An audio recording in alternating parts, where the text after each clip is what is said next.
And good evening, everybody. Well, lots to talk about tonight, including my first response to the UKIP EGM and the removal of Henry Bolton on Saturday. And you may have just heard UKIP's interim leader, Gerard Batten, being interviewed by Ian Dale, and plenty in that interview to keep the newspapers chattering away for weeks, I would have thought. But first, the Prime Minister says she wants a better value for students in England as she announced an independent review of fees and student finances. She warned about outdated attitudes that favour universities over technical education and said we've got one of the most expensive systems of tuition in the world. Wow, I thought. Ever since Tony Blair, 20 years ago, talked about increasing the number of people at our universities to 50%. For 20 years, I've thought this is madness. And I know you all think I'm unendingly critical of the Prime Minister. Well, actually, I think today she got it about right. There remains a perception that going to university is really the only desirable route, while going into training is something for other people's children. If we're going to succeed in building a fairer society and a stronger economy, we need to throw away this outdated attitude for good. I think she's right. I really do genuinely think she's right. I think we do have this very odd form of snobbery. We don't want, for some reason, our children to learn trades and skills. Now, I put it down to, and I was joking when I did it, at one of the manifesto launches in the 2015 general election, I put it down to Maureen Lipman and a British Telecom advert from 1988. Here it is. Anthony? Oh, congratulations on your exam results. Grandma, I failed. You failed? What do you mean you failed? I failed. Maths, English, physics, geography, German, woodwork, art. I failed. You didn't pass anything? Pottery. Pottery? Very useful. Anthony, people will always need plates. Anything else? And sociology. An ology? He gets an ology and he says he's failed. You get an ology, you're a scientist. Well, I love that advert. And I said Maureen Lipman was to blame. I didn't mean it, Maureen Lipman. I was actually joking. But I do genuinely believe that over the course of the last 20 years, we've encouraged far too many people to go to university, to learn ologies, to rack up debt, and all of it for no benefit in the workplace whatsoever. I think we perpetrated a massive con upon a very large number of people in this country. And Theresa May today was talking about it. She was also talking about the cost. And of course, this was a very big general election issue. And Labour are still saying, Angela Rayner, the education spokesman, is still saying that Labour would abolish fees and bring back maintenance grants. What they're not saying is what they said back in June, they would abolish all existing levels of student debt. At least I don't think that's what their position is. But as so often with Labour these days, it's not always easy to deduce.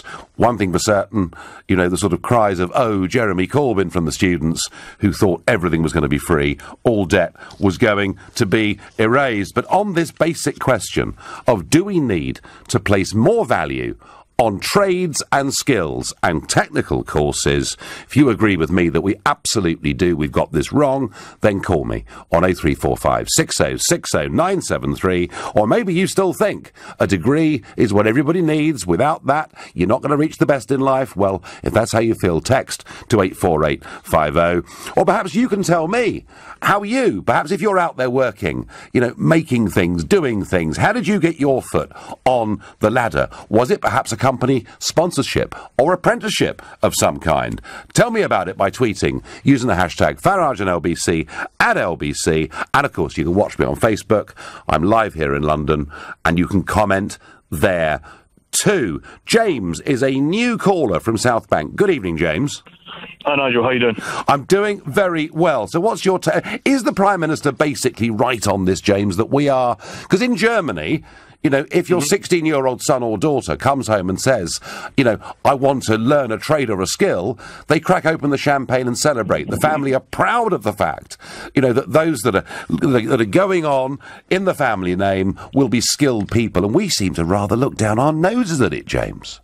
Yeah, well, I've got some experience of that because I'm actually doing a degree apprenticeship myself as an engineer. Right. So I work 4 days a week to get my, technical on-the-job training. Yes. And I go to university once a week to get my academic qualifications. So I think, on the nose, Theresa May's got it exactly right, which is rare for me to say. Same here. Same here, James. I think, yeah, exactly. But I think there needs to be a bit of a balance struck, because in technical professions such as engineering, you still need the academic qualifications to back up the skills you learn on the job, because if you understand how something works, you're going to be able to do it more effectively. Yes, but of course, James, engineering is not an ology, and you are, once you're fully qualified, going to be in a good spot, James, in my view, because we have a massive shortage of qualified, as you well know, engineers in this country. The way you're doing this, basically a company pays you to work for them 4 days a week, or is it a sort of reduced sum of money? How do the finances work, James? So essentially, as far as I can tell, it's a pretty good wage for somebody my age. It's essentially a full-time salary. I don't want to go throwing out any numbers over the air. No, sure. But it's not like a 16-year-old apprenticeship where you get paid pittance. I'm paid well. I can afford my rent and everything. Yep. And then they pay using the apprenticeship levy that the government set up. That's how my that's how my university tuition fees are paid for. So I come out with no debt. Fantastic. Well, I tell you what, James, that's quite an example to a lot of people out there. You've got this very well organised. Yeah, well, that's why I called in, because I don't think it's very well known about. No. So the government actually have been quite helpful in this regard. Yeah, they have been. After they set up the apprenticeship levy, it's from what I can see, it's encouraging companies like mine to take on more and more apprentices. Yes. Yeah, well, that's good news to hear. And James, is enough known about this? Well, that's part of the problem, I think, because quite often I'll be going on a job and then our clients will say, oh, why are you just sending an apprentice? And they're assuming it's like a 16-plus apprentice. Yep. So I think the more people that know about these opportunities, A, the more acceptance there will be of apprenticeships, and B, the more people who will apply for them, so companies will make the positions available.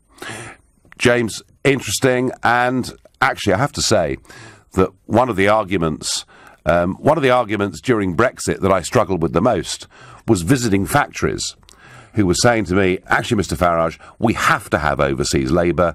There aren't enough people in this country qualifying as apprentices in engineering. James, great call. And it was part of the reason why, and by the way, Gerard Batten mentioned this just half an hour ago, part of the reason why, when it comes to the level of student fees, and isn't it funny that the maximum of £9,250 a year has now become the standard amount that university charge for almost whatever course people take. But it does seem to me, it does really seem to me, that with the STEM subjects, science, technology, engineering and medicine, that in these key vocational areas, this country has a desperate chronic shortage. You keep hear, people ring up and say, we need overseas nurses, we need overseas doctors, to which I'm always going to say, why? Why? Actually, we should be training our own people to do these jobs. And James has found a government scheme that actually works, which is quite refreshing, isn't it, really? Degrees, in my view, always trump technical college qualifications. I do have 3 degrees. The 3 degrees, Anastasia from Swiss Cottage. Well, the point that was being made there, Anastasia, on our first caller, was he didn't just need to learn the trade side of it, he had to get an academic qualification as well. So I guess it is horses for courses.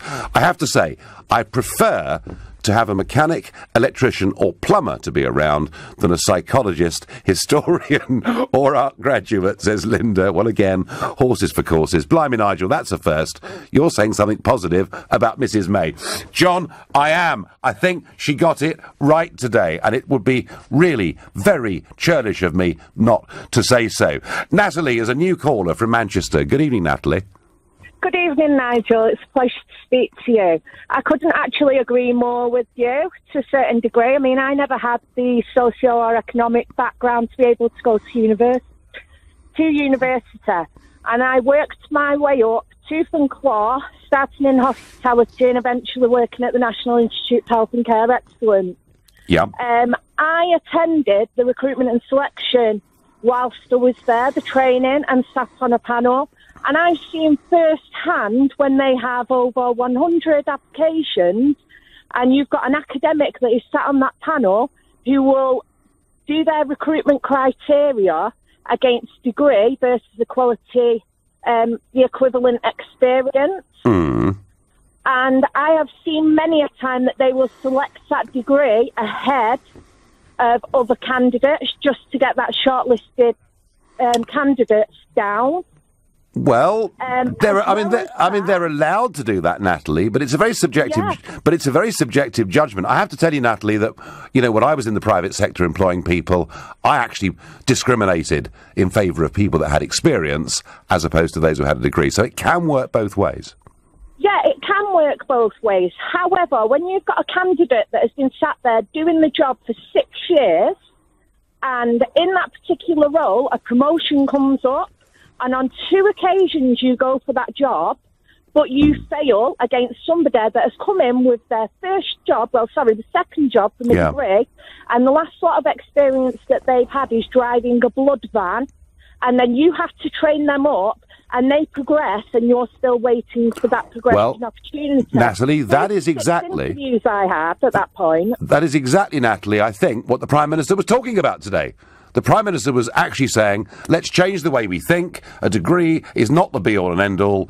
Knowing something, technical, having a skill, having experience matters. And I hope, Natalie, that discrimination against you ends pretty damn quickly. You're listening to the Nigel Farage Show, exclusively on LBC. Prime Minister talks up vocational skills and training and says degrees are not the answer to everything, and, by the way, they're rather too expensive. And for once, I cheer quite loudly. But before we get back to that, a bit of party politics. No, not UKIP, the AfD, the Alternative for Deutschland. Now, as you know, Mrs Merkel has been struggling like crazy to form a government. This is because the AfD got 12.6% of the vote, 93 seats in the German parliament. They've upset the apple cart.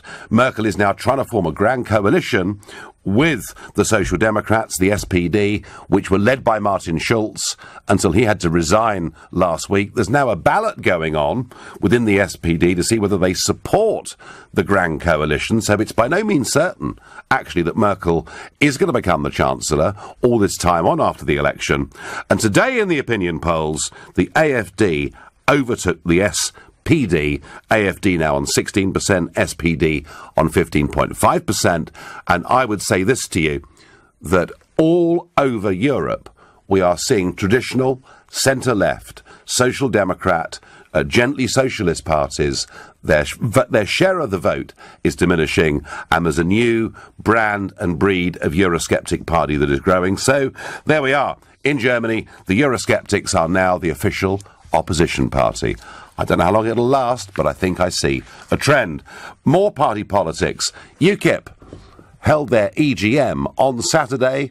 The motion that Henry Bolton should be removed as leader, as was recommended unanimously by UKIP's NEC, was passed by roughly a majority of 2-1 of those that turned up in the hall that day, about 1,500 people there and voting.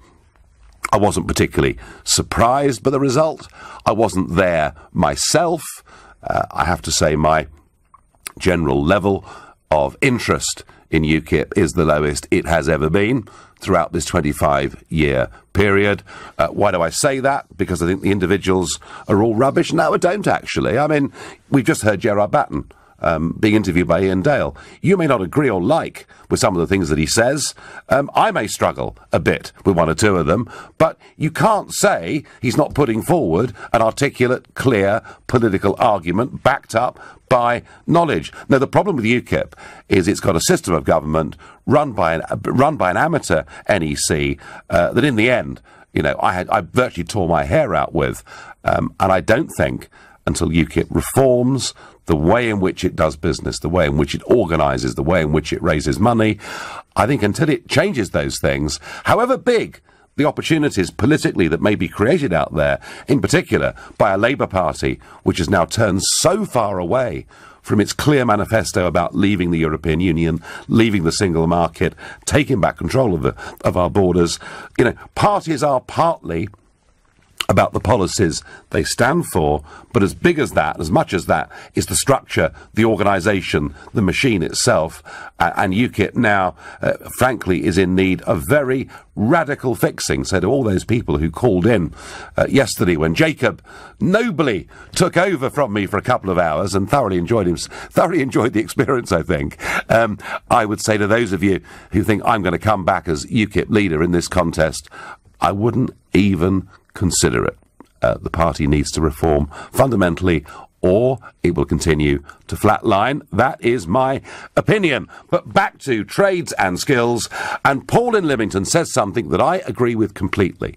He says in Holland you can go to full-time trade school at the age of 14. And Paul, again, I argued that very strongly through a couple of general elections, that for a lot of people, keep on doing the basics, through GCSE, but, and by that, of course, I mean, maths and English, maybe a language, but actually lots of people are bored witless by school by the age of 14 or 15, start to play truant, don't really develop, and I think there's nothing wrong with encouraging people much earlier to start learning trades and skills and to be proud of that.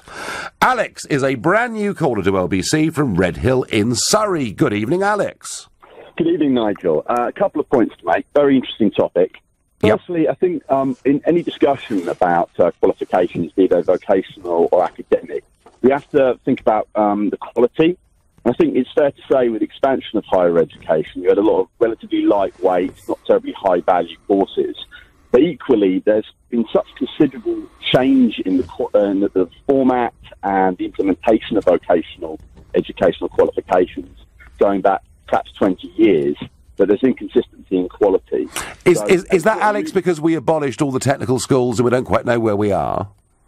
I think it's possibly because the average length of an education secretary in position is 18 months. Yeah. So other than Michael Gove, there tends to be a bit of conveyor belt. I don't imagine that the current guy will be there for very long. He's probably aspiring to a position in the the Treasury or something a bit more prestigious.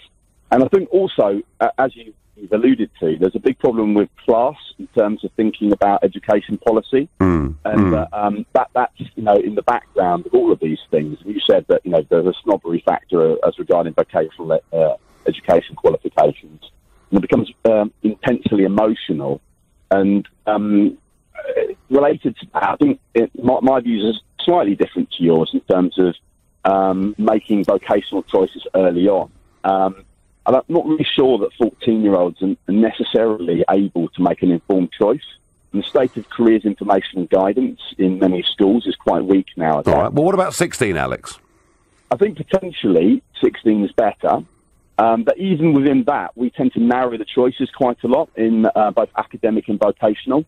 In France, for example, you would do a more general vocational baccalaureate. So it might be building, but you would do carpentry and bricklaying, all those fundamentals, and you would narrow down over a 3-year period to a skill. Whereas here we would do, maths, physics, chemistry, A-level, very narrow, or you would learn bricklaying, and so on and so on. So what we need to do is have a broader-based academic, broader-based technical education. I'm very nervous about young people making decisions which close off life chances early on, because my concern is that middle-class kids with a well-informed parents, they'll be okay. I teach a lot of students from very deprived backgrounds, and it might be that well-intentioned adults and teachers think, do you know what, academic qualifications, university, not for the likes of you. And that's something that we don't want. No, but Alex, we're almost at this 50% target, aren't we? It was Blair's target. The Cameron years supported it. We're almost at 50%. And don't you agree, Alex, as somebody, and you're teaching young people and pushing them through to university, don't you think in a lot of cases we've got young people who've got academic degree qualifications that are not helping them in the workplace, one iota, and a load of debt on top? Absolutely. But we can see the same occurring in vocational qualifications. A few years ago, there was a report which said that there were as many people doing entry-level IT technician courses as there were IT technicians in the country. But not the number of vacancies, but literally there's 100,000 kids on IT technician courses and only 25,000 IT. Well, I tell you what struck me, Alex, tonight in the first half an hour is, the first caller we had tonight, James, the idea that the company sponsors somebody, the government then helps by removing the tuition fees, and I guess in return, anyone benefiting from that system has to promise a few years' service, I guess, to the company. But it strikes me there are some positive ways through. Alex, my one last quick question to you is, Am I right to feel that there is still, and you talk technically about not closing off life chances too early, and I get that, but is there still a snobbery against young people, if they want to learn trades and skills? I think the answer to that question is it varies depending on the sector of society and the person. Yeah. Arguably, there are people who are from middle-class backgrounds and well-educated who feel that way very strongly, and that's probably the circles you and I tend to work in. I'm not sure that's as pronounced across all of society. OK, well, I hope you're right about that. Alex, thank you. Great call. Paul on Facebook says, this country needs more vocational skills and fewer spurious academic nonsenses with made-up subjects like a degree in golf. Calm down, Paul. Carl says, train young people now in technical qualifications and the investment will pay for itself. Angela says, if there aren't enough apprentices, why aren't the firms setting them up? Well, we've heard tonight some evidence that some are. Angela, it should be happening on a huge scale. I agree with you. And Jen says, make the apprentice wage higher than the minimum wage to encourage people to do the apprenticeships. I'm not sure, Jen, that works. But I tell you what I do think. What I really, really do think, absolutely, I'm going to say it again, with the STEM subjects, science, technology, engineering, medicine, you can throw mathematics in too. We have a huge shortage of people in this country trained in those subjects, which means we have to import labour from abroad, in many cases taking skilled, trained people away from quite poor countries who could really use their services. And I think for that, we should simply abolish tuition fees. Let's use the market in this sense to drive people with financial incentives to going and learning those subjects that will benefit the whole country. Rick says, if you have a degree, you should go to work in a bar or restaurant for 3 years and learn how the world of work actually works. Well, that's an opinion, Rick. I have to say, I didn't go to university. When I left school, about 12% of my age bracket went on to university. That figure has now rocketed to the figure of 49%. Is it any wonder we're having to charge people a lot of money, given the sheer number we're sending? And I just worry that so many youngsters have been conned into going to university when actually the pursuit of academics beyond the age of 18 was not actually in their direct interests. I feel that strongly, and I praise the Prime Minister for standing up and saying what she said today. You never thought you'd hear that, did you, from me? Because I have been quite critical of her. All right, one slight negative. The speech went on forever, and whilst the content wasn't bad, the delivery was dull as ditch water. You're listening to the Nigel Farage Show. An academic degree course for those who are suited to it is the right thing to do, but I do not believe it's right for nearly 50% of the population, and I'm amazed today to find out that the Prime Minister thinks the same thing too. More emphasis needed, she feels, on trades and skills, and a way must be found to make sure that those who really are too scared of racking up these massive debts, who come perhaps from poorer families, are still going to university if they're the right ones. But bit of a change of tack from the White House, which I think is very interesting. So we had this appalling shooting that took place last Thursday, 17 school children killed in that St. Valentine's Day massacre. We debated it last week. At the time, I said to you that I thought the big story would be that Nicholas Cruz had been reported to the FBI and they frankly hadn't done the job, and sure, that is being debated in America. But what perhaps has surprised me slightly is a real change in tack from the White House, with the press secretary, Sarah Sanders, making clear that the president is supportive of efforts to improve the federal background check system. So this has been an administration under Trump that has been characterized in many, many ways with deregulation, getting rid of excessive bureaucracy, red tape, state interference, federal interference.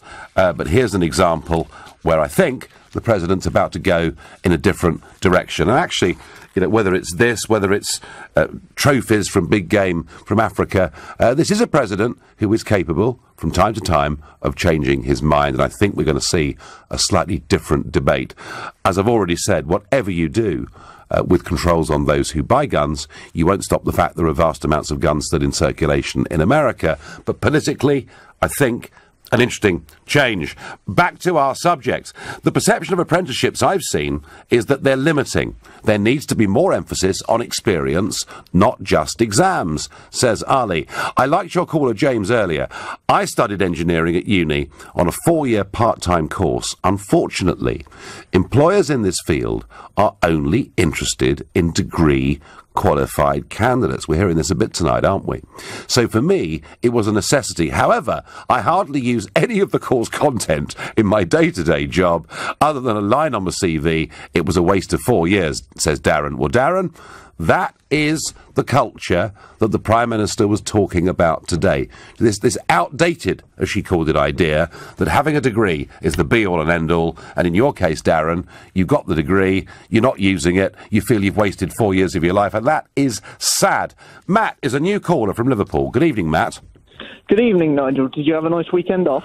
I did, thank you very much indeed. I really did. And anyone looking at me on Facebook Live or Periscope can see that I've had a little bit of sun, so yeah.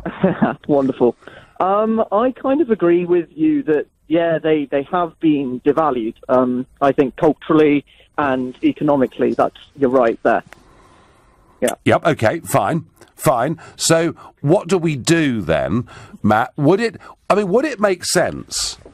Would it make sense to send fewer people to university, and the fewer we send, the less we charge them for tuition fees, albeit accepting there is a degree of subsidy there anyway? I happen to think the likes of Sir James Dyson has the right idea, because I think the line between apprenticeships and academic education is going to become blurred. When you think of a mechanic repairing, a VW Golf with an internal combustion engine, that's not going to be the same thing in 20 years. They're all going to be Teslas and electric cars with proprietary tech in them that you can't repair without some kind of degree in electronic engineering or whatever. So I think there needs to be, apprenticeships should be prioritised, but they need to be restructured to prepare people for what the future is going to look like. So you think the lines will start to become blurred then between? Yes, absolutely. Yeah, no, Matt, I get that point. It's a very good point. But do you need to actually physically go to university to do this, or could? No, I don't think so. No. I know that JCB, that Lord Bamford, has actually got his own engineering school up in Staffordshire, and I wonder whether that's perhaps the way to deal with this.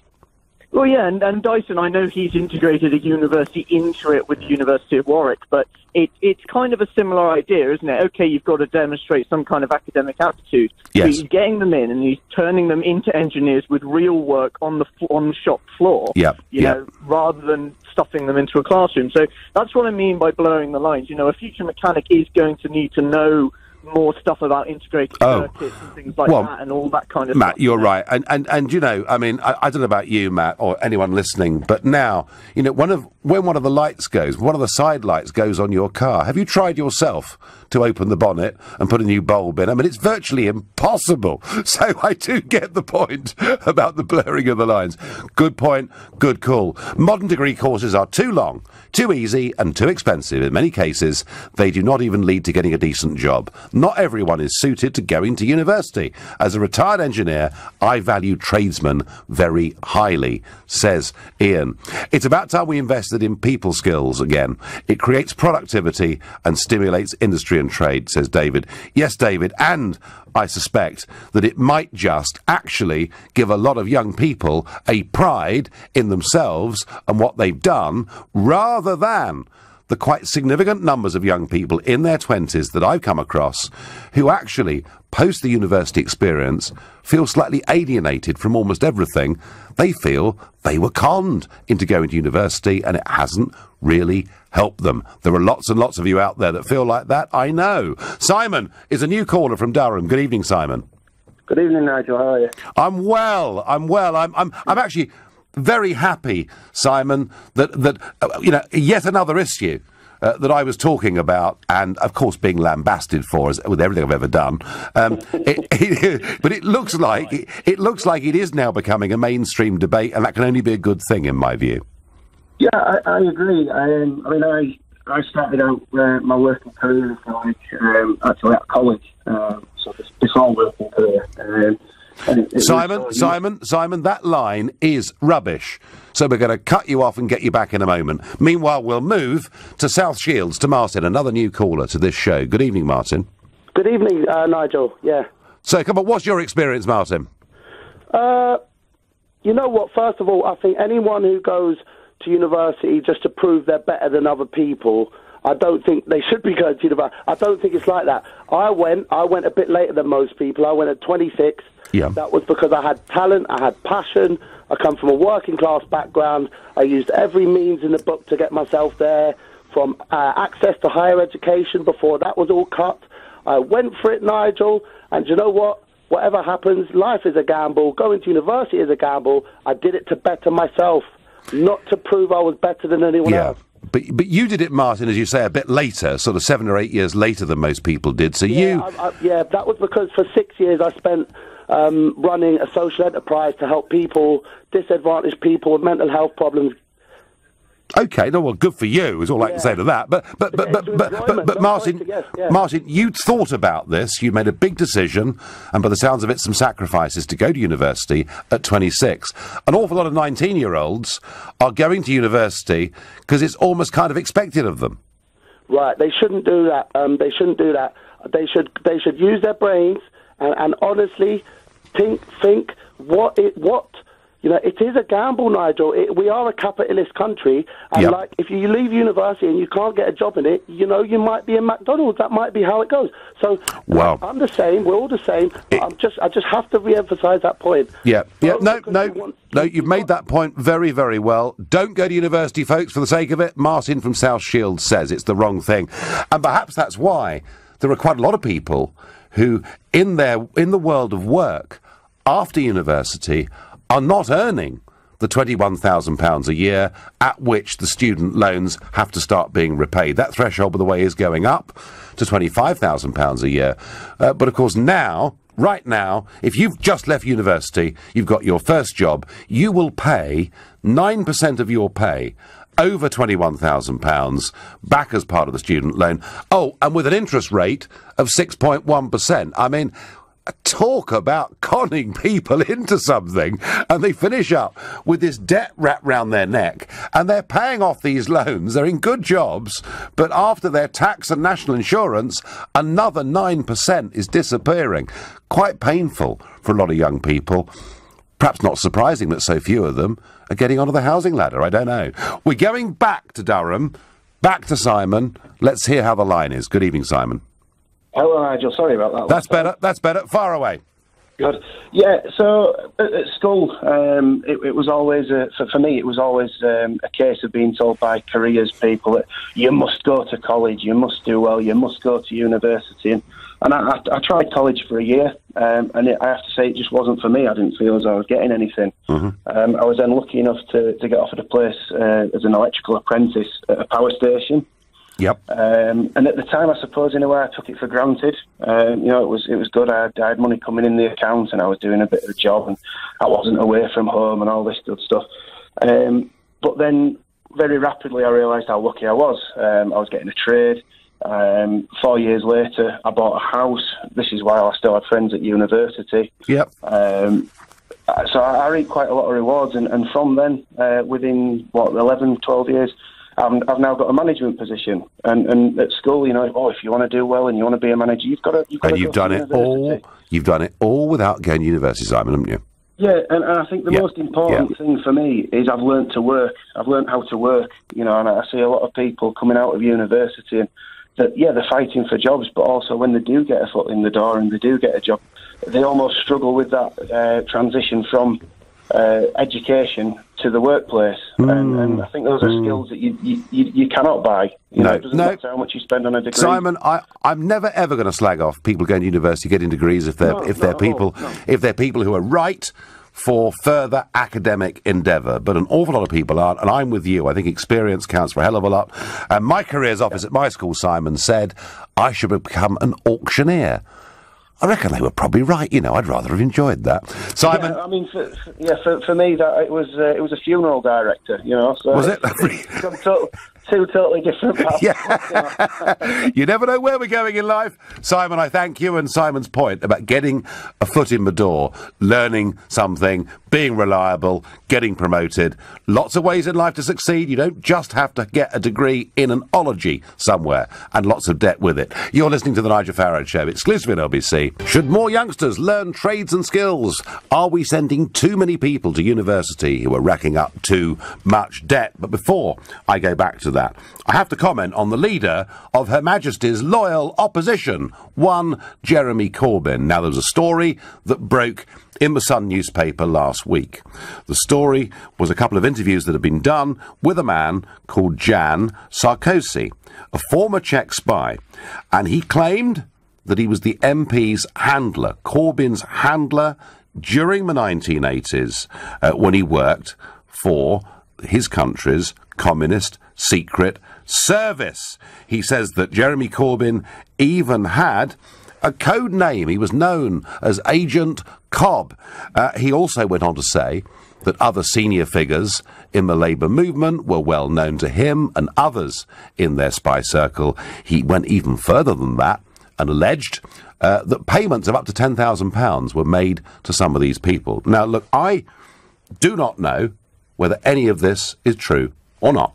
I do know that the hard left in this country had this almost romantic attachment to Soviet communism, even though it was a complete and total failure in so many ways. But what is remarkable is how little conversation there is about this. I mean, this fella could be our next Prime Minister. And yet the BBC, until today, when Theresa May has said that Jeremy Corbyn should be open over the spy's claims, the BBC website this morning, when we looked at it, had no mention of this. And I bet you, through many forms of media, you've not heard or seen much debate about this. Can you imagine if a Soviet agent, in fact a Russian agent who works for Putin, said he'd formally met Nigel Farage 3 times last year, and it was commonplace for money to change hands between their friends in the West through whatever bank account it may be? Can you imagine in those circumstances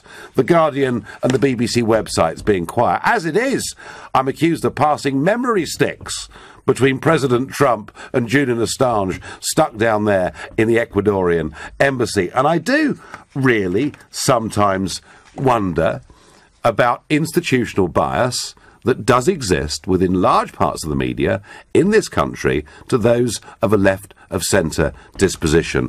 And I think it's really interesting that whilst Jeremy Corbyn's spokesman has categorically denied this. In fact, we've been told that Mr. Sarkozy's story has more plot holes in it than a bad James Bond movie. Well, it's a great line. I mean, whoever the press officer that dreamt that up, it's good stuff. But can we please hear from Mr. Corbyn himself? Because I'm sure I'd be hounded down the street if apparently I'd met some official, however junior he or she may have been.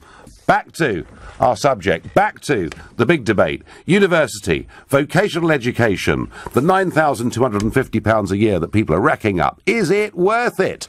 I'm going to ask Ellie, a new caller from Camden, that very question. Hiya, I'm from Camden. I'm Ellie. I am in my 3rd year of uni at the moment. Yeah.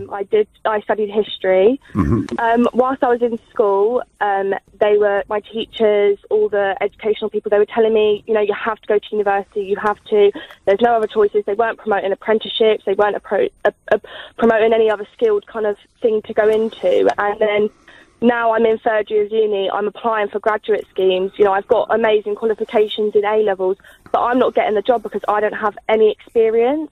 Really? So that way round? So I have friends that chose not to go to uni. They've gone straight into work or they've gone into apprenticeship, and they're in a better position than I am. And now I feel like, you know, you finish university, you're actually struggling. There's so many people that aren't able to get jobs, and a lot of my friends at uni, we're all applying for things, and we can't get anything. Wow. So that's a bit demoralising, Ellie, with your finals coming up and all that. Yeah, you know, it's on my mind. I'm struggling, and I can't. It's hard to concentrate on uni when you're constantly thinking, "Am I going to be able to get a job?" There's this build up to it, and I feel like now at university there are so many people now struggling to. Well, I tell you what, Ellie, really important thing in life sometimes is to really focus and concentrate on the job at hand, rather than worrying what comes later, or you won't do as good a job right now as you could. So I think, you know, you're there, you're halfway through your third year. For goodness sake, make sure you get the best degree you possibly can. I think that's really important. But it's very interesting that you're kind of, you know, you're another one, and there are loads of you. You're told at 18 there basically isn't any alternative. Yeah, there wasn't. There was no alternative told to us. You have to go to uni or you're basically going to fail. You won't be able to get a job. All employees want you to have a degree, and that's not the case. And I just wish there was someone when I was 18 years old to tell me that, because if I could go back now, I would not do a degree, because I'm going to leave now with a large amount of debt that I'm going to struggle to pay off for the rest of my life. And it just wasn't worth it. I could be in a better position now if I chose not to go to university. But like I said, there was so much pressure around me at such a young age to do it. And I'm from a working class background. My parents are from working class background. There's this thing, make your parents proud, make the school proud. But really, it's not making anyone better, and it's not putting me in a better position. Ellie, thank you for the frankness and honesty of that call. As I say, don't get too down about it. Do your absolute best in these last few months. But, yeah, pretty depressing. Are you listening, Mr. Blair? Arbitrary targets, the idea that people just going to university en masse, basically not giving them much option at sixth form, and this is what it's led to. I feel very sorry for Ellie, but I have to say I have met, over the last few years, hundreds and hundreds of young people like her who feel they were effectively forced into doing this, not given other options. Keith says, "Hi Nigel, my son left school halfway through his further education. He got himself a job with an electrical engineer. He's on good money and starts his apprenticeship beginning of next month. He will have his qualifications at the end of it with no debt." Vicky says, "Some employers only want graduates from certain universities." Vicky, I think that's right. I think that as the number of universities have expanded, I think the employers are getting a bit more picky, which once again backs up the point of view that those who are not particularly academically inclined should not be encouraged at 18 to go on to further education. They'd be far better off getting experience or learning trades and skills. Folks, that's what I think. That's my view. Gilly said they should never have done away with the technical colleges. Well, they did, Gilly, and many of them became universities. Amber is calling from Cheltenham. Good evening, Amber. Good evening, Nigel. Well, my opinion is that the education system is completely out of sync with the future development of technology and production, and no politicians are being truthful about the number of jobs that are going to disappear with the robotics revolution. And we have a two-tier university system developing. The high-level degrees from the high-level unis, and the rest are being encouraged to do arts courses, like the young girl who phoned in. Yeah. Scores, thousands and thousands of students are coming out after doing art courses and haven't got a hope in hell of getting a job. If they're lucky, they end up filling the shelves in Tesco's. That's if they're lucky. Loads of them are out of work and haven't got much chance of getting work. Amber, I think you're absolutely right. And by the way, your comment about robotisation and what that may well mean for the whole workplace over the next few years is worthy of a debate of itself. Been a great debate tonight. Thank you to all of you for contributing. I do sense the tide is turning. There's a now much healthier debate about people learning trades and skills.